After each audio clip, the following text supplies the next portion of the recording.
महर्षि कहते हैं कि आचरण जिनका बिगड़ जाता है वो बड़े बड़े वेद पाठी ब्राह्मण भी फिर पवित्र नहीं हो सकते। बड़े बड़े साधु सन्यासी भी पवित्र नहीं हो सकते वेद मंत्रों से। आचरण चले जाने के बाद में किसी भी विधि विधान से आपको पवित्रता प्राप्त नहीं हो सकती है। इसलिए वेदों का ज्ञान, साइंस का ज्ञान कम रहे तो चलता है, पर आचरण का ज्ञान ज्यादा होना चाहिए। आचरण का ज्ञान का मतलब है अनुभव बहुत होना चाहिए जिंदगी में। आप शायद जानते होंगे, कोई यहां बैठे होंगे जिनके बच्चे जो है डॉक्टर बन गए होंगे, या जिनके बच्चे इंजीनियर आदि की डिग्री लिए होंगे, तो उनको पता होगा कि आप कॉलेज में जो भी सर्टिफिकेट लेके आते हैं 4 साल पढ़ के, डॉक्टर बनते हैं, एमबीबीएस बनते हैं, बीएमएस बनते हैं, बीएचएमएस बनते हैं, होम्योपैथिक हो, एलोपैथिक हो, आयुर्वेद हो, आप कोई भी डिग्री लाने के बाद में प्रैक्टिस शुरू नहीं कर सकते। आपको अप्रेंटिस करनी है, अर्थात किसी अनुभवी डॉक्टर के नीचे कंपलसरी 6 महीने आपको प्रैक्टिस करनी है। उसके बाद वहां से आपको एक कागज मिलेगा, उसके बाद आप डॉक्टरी कर सकते हैं, कोई नौकरी कर सकते हैं, आप विद्या का प्रयोग कर सकते हैं। अन्यथा कॉलेज में जो आप सीखते हैं वो आपके जीवन के लिए बहुत कम उपयोगी होता है, और वही चीज जब किसी अनुभवी के साथ जीते हो तो फिर आपकी कॉलेज की विद्या भी सफल हो जाती है। इसीलिए किताब का ज्ञान भी तब सफल होता है जब वो किसी आचरणवान के साथ में उसका अनुभव हम शेयर करें। तो आप जो भी सीखते हो उसको कहीं न कहीं शेयर करो।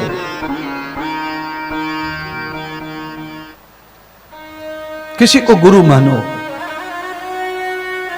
किसी के अनुभव का आनंद लो। अपने किताब के ज्ञान को और किसी के अनुभव को मैच करो, फिर आप ज्ञानी कहलाएंगे। आपका किया हुआ इलाज लगभग सफल होगा।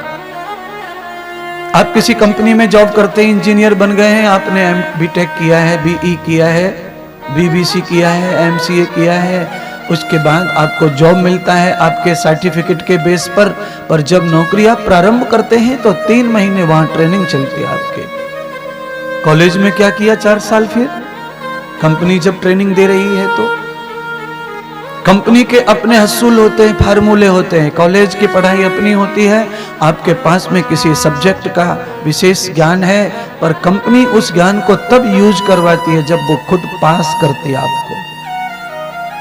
आप दुनिया में चाहे जितनी डिग्रियां ले लो, दुनिया के चाहे जितनो नाम ले लो, संसार में चाहे तुमको जितने पद गौरव मिल जाएं, पर परमात्मा तुमको तभी स्वीकार करेंगे जब वो तुम्हारी प्रैक्टिस ले लेंगे, तुम्हारा अनुभव ले लेंगे, तुम्हें अपना सिखाएंगे, तब तुम्हें वो स्वीकार करते हैं।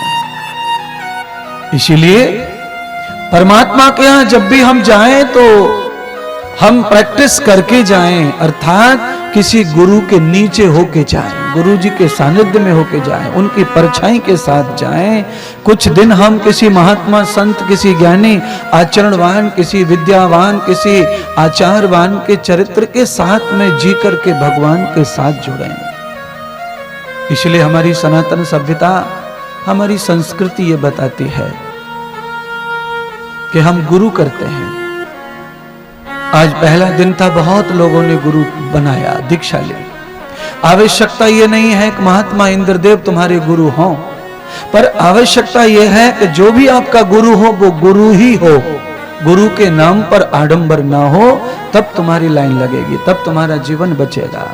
सबसे पहले तुम्हारे खाने पीने को सुधारने वाला महात्मा चाहिए जीवन में, जो तुम्हारे भोजन को सुधार दे। जिसका भोजन सुधर जाता है उसका 80% व्यवहार सुधर जाता है। भोजन पर हमारा व्यवहार निश्चित है बंधुओं। आपको कोयल की आवाज अच्छी क्यों लगती है, कौवे की आवाज में क्या खराबी है बताओ? दोनों तो साउंड है। ये साउंड भी तो जब से चल ही रहा है, मैं बैठा हूं आके स्टेज पर व्यासपीठ पे, तब से चल रहा है, पर मैंने कई बार साउंड बदलवाने के लिए प्रयास किया। जब मुझे लगा कि अब साउंड ऐसा हो गया है कि इसमें आवाज अच्छी लगेगी लोगों को, तो फिर मैंने अब टोकना बंद कर दिया इंजीनियर को। जब से मुझे लग रहा था कि ठीक नहीं है, आवाज अच्छी नहीं लगेगी, तो मैंने कहा चेंज करो चेंज करो। तो कोयल की आवाज क्यों मधुर लगती है? कोई कौवा की आवाज में क्या प्रॉब्लम है?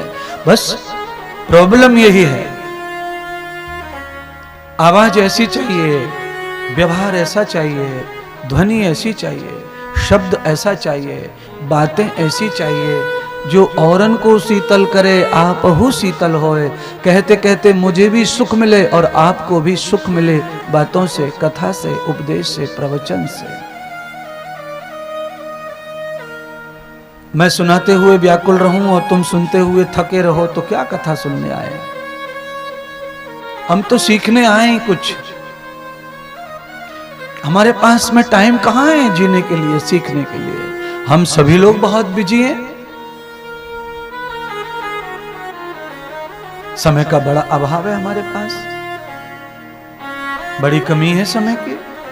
पर आप इतने जटिल समस्याओं में रह के भी कथा सुनने आए हैं। 7 घंटे 5 घंटे व्यतीत होंगे यहाँ पंडाल में, ऐसे तपती हुई धूप में आप इस कपड़े के नीचे बैठे हैं जहाँ घर में भी गर्मी लग रही है।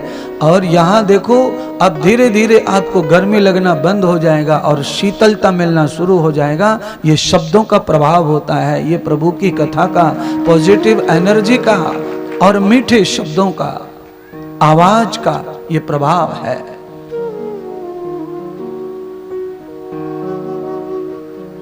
कपोल कल्पित बातों से आदमी को शांति नहीं मिल सकती है बंधु। आपस में आप कितनी बातें करते हैं, आपको शांति कहां मिलती है बताओ?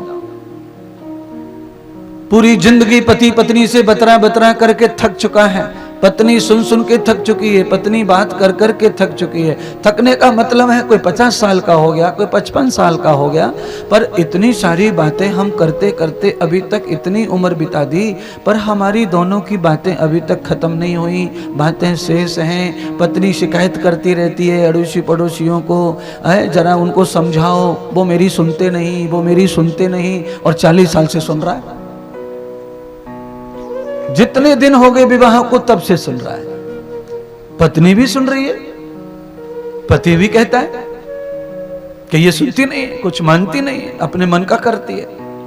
तो जहां भी अपने मन का करने लग जाते हैं वहीं घर में क्लेश पैदा हो जाता है। महात्मा इंद्रदेव भी वही समझा रहे हैं, मन का मत करो, मन का मत सुनो, नहीं तो तुम्हारे जीवन में क्लेश आएगा। सुनना है तो अपने दिल की आवाज सुनो, किसी महात्मा की आवाज सुनो, किसी ग्रंथ की आवाज को सुनो, वो तुम्हारे जीवन को सही ढंग से आगे ले जाएगा, वो सही तरीके से जीवन को उन्नत कराएगा, आपको विकास कराएगा, बढ़ाएगा।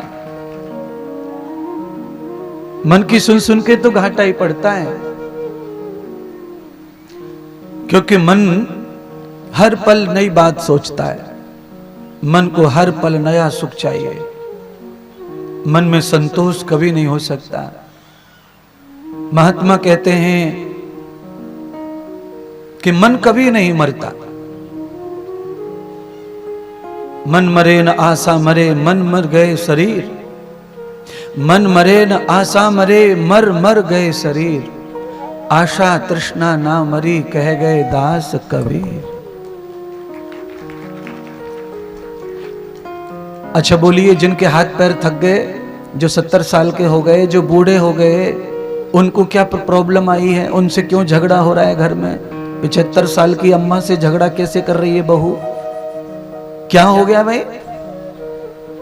बात 75 साल की नहीं है, बात यह है कि माता जी का मन बूढ़ा हुआ नहीं है। बात यहां है, जो ससुर जी हैं उनका मन बूढ़ा नहीं हुआ है, उनका वही जो स्वरूप है, जो बाहर का जो अंग है, शरीर है, मर मर गए शरीर। मन, बुद्धि, चित्त, अहंकार, आत्मा, ये 5 चीजों का नाश नहीं है। मन का नाश नहीं होता है, बुद्धि का नाश नहीं होता है, बुद्धि भ्रष्ट होती है, नाश कभी नहीं होता उसका। हम कहते ही हैं किसी किसी को गुस्से में आके इसकी बुद्धि का नाश हो गया, ये कभी नहीं सुधरेगा, ये कभी नहीं मानेगा। नाश नहीं हुआ उसकी बुद्धि का, उसकी बुद्धि भ्रष्ट हो गई है, अनर्गल हो गई है, असत्य हो गई है, अगंत विद्यान सर्वम। उसकी बुद्धि में दोष पैदा हो गए हैं बंधु। वो मरती नहीं है, क्योंकि ये नश्वर नहीं है, ये शाश्वत है। बुद्धि शाश्वत होती है, मन शाश्वत होता है, चित्त शाश्वत होता है, अहंकार शाश्वत होता है, आत्मा शाश्वत होती है। ये अजन्मा है, अनंत, इनको कोई मारता और जन्मता नहीं है, बस इसके स्वभाव बदलते रहते हैं। शरीर के साथ में ये भैंस में चले जाती है आत्मा, तो इसके भैंस जैसे मन हो जाता है। किसी को बकरे में चली जाए तो बकरे जैसा मन हो जाता है, और इसकी पहचान हो जाती है। परमात्मा का नाम ओम है, परमात्मा का नाम राम है, परमात्मा का नाम श्याम है, परमात्मा का नाम शिव है, परमात्मा ना का अल्लाह है। बाइबिल में परमात्मा का नाम नानक है, परमात्मा ना का ईशा है, गॉड है। तो आत्मा का नाम फिर क्या है?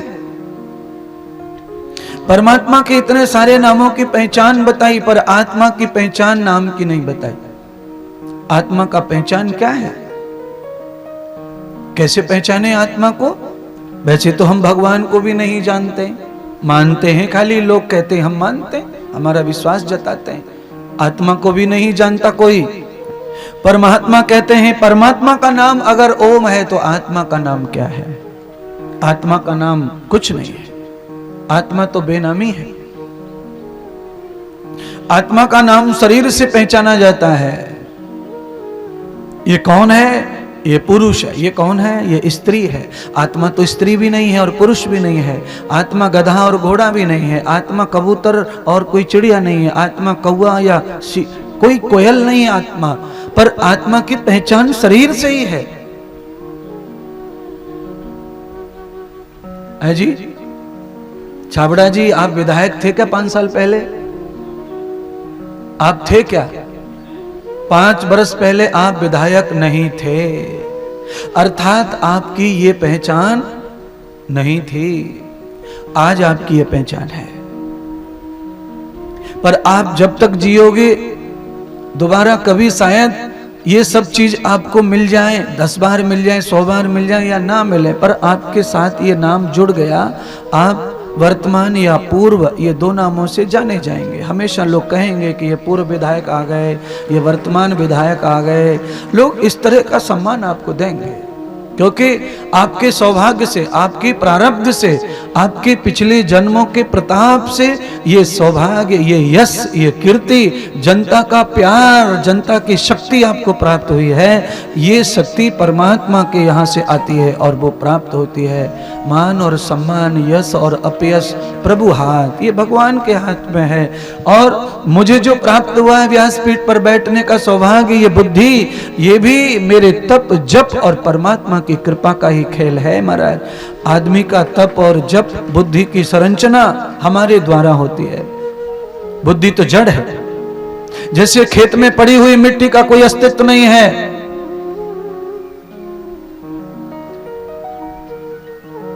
पर जब वो मिट्टी कुम्हार के हाथ में आती है तो उसका अस्तित्व हो जाता है। कुम्हार के हाथ में जब वो मिट्टी आती है तो कुम्हार उस मिट्टी को नए नए नाम प्रदान कर देता है। कहीं कुल्लड़ नाम दे देगा, कहीं कूलरी नाम दे देगा, कहीं मटकी नाम